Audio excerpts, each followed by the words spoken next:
अस्सलाम वालेकुम। पाकिस्तान और पाकिस्तान में बसने वाले करोड़ों पाकिस्तानियों को एक बार फिर मेरी जानिब से कैसर एजाज चट्ठा की जानिब से अस्सलाम वालेकुम। और उम्मीद करता हूँ कि पूरी दुनिया में बसने वाले लाखों करोड़ों पाकिस्तानी जितने भी होंगे वो ठीक ठाक होंगे, और दुआ करता हूँ कि अल्लाह ताला मोहम्मद वाले मोहम्मद के सदक़े सब पे अपना करम और अपना फजल बनाए रखे।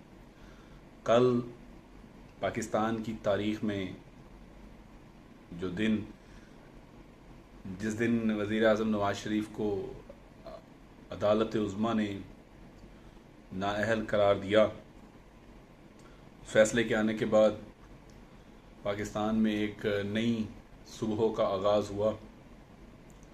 और मैं समझता हूँ कि ये पाकिस्तान में तब्दीली की एक पहली बुनियाद थी, जिसका आगाज़ नवाज शरीफ की जितनी भी ज़िंदगी की करप्शन, जितनी भी उसके काले धन की कमाई और उसके जो कारनामे, उन सब पे जिस तरह उसको नाअहल किया गया, उसकी नाअहलियत के बाद पाकिस्तान में एक नए दौर का आगाज़ होने जा रहा है। तो मैं यहाँ पे जो आज मैसेज देना चाह रहा हूँ, ये मैसेज मेरी ज़ात से मेरी ज़ाती मैसेज है।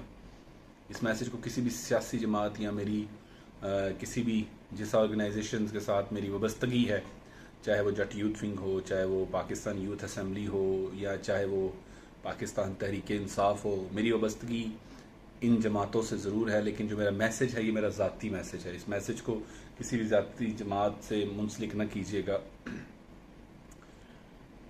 बड़ी दुनिया आज खुशियाँ मना रही है कि पाकिस्तान में जो करप्ट और चोर वज़ीर आज़म था नाअहल हो गया, और कोई कह रहा है कि ये इमरान खान की मेहनत, इमरान खान की स्ट्रगल, कि जो उसने इतना अरसा इस पे काम किया, कोई शेख रशीद को क्रेडिट दे रहा है और कहीं पे पीपल्स पार्टी वाले इसका क्रेडिट ले रहे हैं।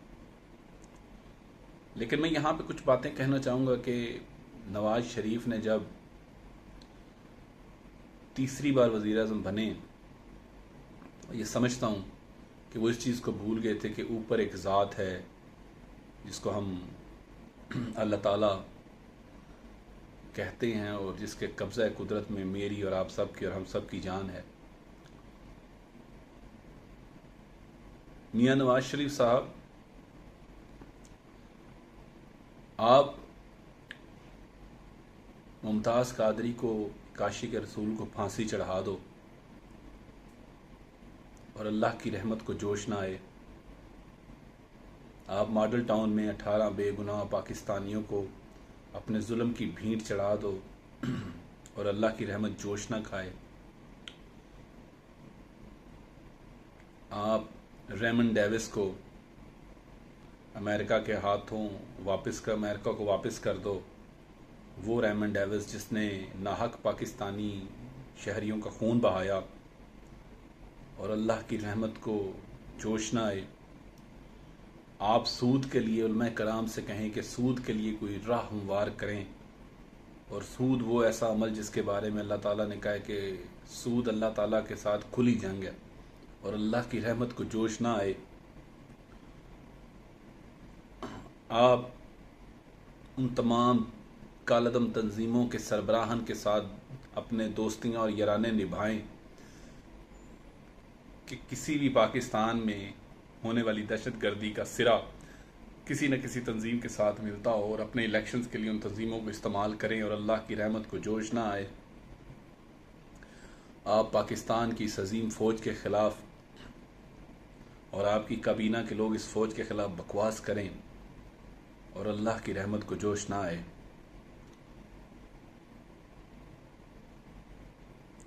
मेरा ख़्याल से आप शायद ये भूल चुके थे कि अल्लाह ताला रस्सी दराज ज़रूर करता है, लेकिन जब खींचता है तो समझ नहीं आती कि वो कैसे खींच रहा है, और फिर आपकी आंखों में सिर्फ और सिर्फ आंसू रह जाते हैं।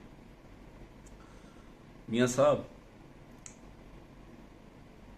आपकी बर्बादी उसी दिन शुरू हो गई थी जिस दिन आपने मुमताज़ हुसैन कादरी जैसे एक आशिक रसूल को इस इस्लामी जमहूरिया पाकिस्तान में गुस्ताखे रसूल को कत्ल करने के बाद, गुस्ताखे रसूल को जहन्नम में वासिल करने के बाद, जब आपने मुमताज़ हुसैन कादरी को अपनी दौरे हुकूमत में तख्ते दार पर चढ़ा दिया, तो आपकी बर्बादी उसी दिन से शुरू हो गई थी। और जितने लोग आज ये बातें कर रहे हैं कि जी क्रेडिट जाता है इमरान खान को, क्रेडिट जाता है शेख रशीद को, क्रेडिट जाता है पीपल्स पार्टी को, मैं ये समझता हूँ कि क्रेडिट उनको नहीं जाता। क्रेडिट अल्लाह के उन वलियों को जाता है, क्रेडिट अल्लाह के उन शेरों को जाता है, क्रेडिट अल्लाह और अल्लाह के प्यारे हबीब के उन आशिकों को जाता है कि जिन्होंने गाजी मुमताज़ हुसैन कादरी के जनाजे पे अल्लाह से दुआ की, या अल्लाह इसको गारत और इस हुकूमत को जिसने इस आशिक रसूल को फांसी पे चढ़ाया, तख्तेदार पे चढ़ाया, इसका अंजाम दुनिया में लोगों को दिखा दे रहा। दुनिया ने फिर आपका अंजाम देख लिया। और मैं अब नवाज शरीफ की नाअहलियत के बाद पाकिस्तान की तमाम सियासी जमातों को बशमूल तहरीक इंसाफ, जिसमें बड़े लिबरल और सेकुलर सोच के लोग बैठे हुए हैं, और मैं नाम नहीं ले रहा किसी का, अगर किसी को शौक हो तो मैं उनके नाम भी ले लूँगा, जिसमें बड़े लिबरल और सेकुलर सोच के लोग बैठे हुए हैं। पीपल्स पार्टी जो मुद्दई बनी हुई थी सलमान तासीर की, और उसके साथ साथ जितनी भी सियासी जमातें, उन सब के लिए ये मैसेज है कि अल्लाह इस धरती पे करप्शन के साथ तो हुकूमत करने देगा। क्या हुदैबिया पेपर मिल में नवाज शरीफ और शहबाज शरीफ नाअहल नहीं हो चुके थे? क्या करप्शन पहली दफ़ा पकड़ी गई? क्या ये जो मायफेयर के अपार्टमेंट्स हैं जो इन्होंने अब दुनिया के सामने आए हैं, क्या इन्होंने अभी ख़रीदे जो दुनिया के सामने आए हैं? क्या हुसैन नवाज और हसन नवाज के कारनामे अब दुनिया के सामने आए हैं? और ये चीज़ें सारी जो अब दुनिया के सामने आ चुकी हैं, तो इनको देखा जाए कि जब आपने मुमताज़ हुसैन कादरी को फांसी लगाई, उसके फ़ौरन बाद ही पनामा का जिन जो है वो बोतल से बाहर आ गया, और आपने जो आपने कारनामे किए हुए थे वो दुनिया के सामने आने लग पड़े। लिहाजा जितनी भी सियासी जमातें पाकिस्तान में हैं वो सब अब एक ही चीज़ पर आ जाएं कि पाकिस्तान का मतलब क्या, ला इलाहा इल्लल्लाह, दस्तूर रियासत क्या होगा, मोहम्मदुर रसूलुल्लाह। अगर आप इन चीज़ों पे नहीं आएंगे तो आपके अंजाम भी इसी जैसे होंगे, क्योंकि पाकिस्तान बना ही इस्लाम के नाम पे था। पाकिस्तान बना ही नबी पाक सल्लल्लाहु अलैहि वसल्लम की शरीयत के लिए था, और हमने पाकिस्तान को नाच गाने का गढ़ बना दिया। नवाज शरीफ की करप्शन को पहली दफ़ा नहीं थी, उसने करप्शन वो कब से कर रहा है, सारी दुनिया के सामने उसकी करप्शन अब खुल के आ रही है। लेकिन अल्लाह ताला ने उसकी करप्शन कब खोली? जब उसने एक आशिक रसूल को तख्तेदार पे चढ़ा दिया। मेरा मानना यह है कि नवाज शरीफ की जितनी भी बर्बादी हो रही है, उसकी बर्बादी के पीछे सबसे बड़ी वजह यह है कि उसने अल्लाह के शेरों के साथ पंगा लिया, उसने अल्लाह के वलियों के साथ पंगा लिया, और अल्लाह ताला ने दुनिया में उसको रुसवा किया। उसको अब जो उसके साथ हो रहा है, मैं ये समझता हूँ कि तहरीक इंसाफ, पीपल्स पार्टी, जितनी भी जमातें इस वक्त हैं, आप सबके लिए भी यही पैगाम है कि नबी पाक सल्लल्लाहु अलैहि वसल्लम की शान में अगर कोई गुस्ताखी करे तो उसका पहरा देने के बजाय उसके खिलाफ खड़े हो जाएं। क्योंकि अगर नबी पाक सल्लल्लाहु अलैहि वसल्लम की शान हमें अपने सियासी कायदीन से ज़्यादा प्यारी है, तो फिर हम भी इस चीज़ के लिए तैयार हो जाएं कि हम भी निस्तो नाबूद होंगे और ज़लीलो ख्वार होंगे। मेरा यही मैसेज था आज के लिए। और तमाम पाकिस्तानी भाइयों को, नवाज शरीफ कि जिसने मुमताज़ हुसैन कादरी जैसे आशिक रसूल को तख्तेदार पर चढ़ाया, उन सब के लिए मुबारकबाद जिन्होंने दुआएं की।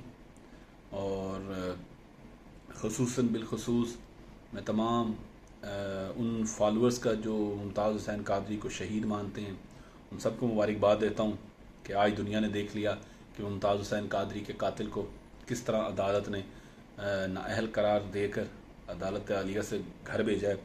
और इंशाल्लाह ताला आने वाले दिनों में जो हमारा पैगाम है कि पाकिस्तान का मतलब क्या, ला इलाहा इल्लल्लाह, दस्तूर रियासत क्या होगा, मुहम्मदुर रसूलुल्लाह, यही हमारी कामयाबी है, यही हमारी दुनिया में हमारी इज़्ज़त का वक़ार और इज़्ज़त का मेयार है। तो मैं ये समझता हूँ कि अब हम लोगों को भी समझ लेना चाहिए कि नामूस रिसालत पर कोई कंप्रोमाइज़ नहीं किया जाएगा। जो पार्लियामेंट में बातें की जा रही हैं 295C को चेंज करने की, अमेंडमेंट करने की, उनके लिए भी पैगाम है कि 295C को मत छेड़ो, ठीक है, और अल्लाह के वलियों के साथ मत अपनी बिगाड़ो।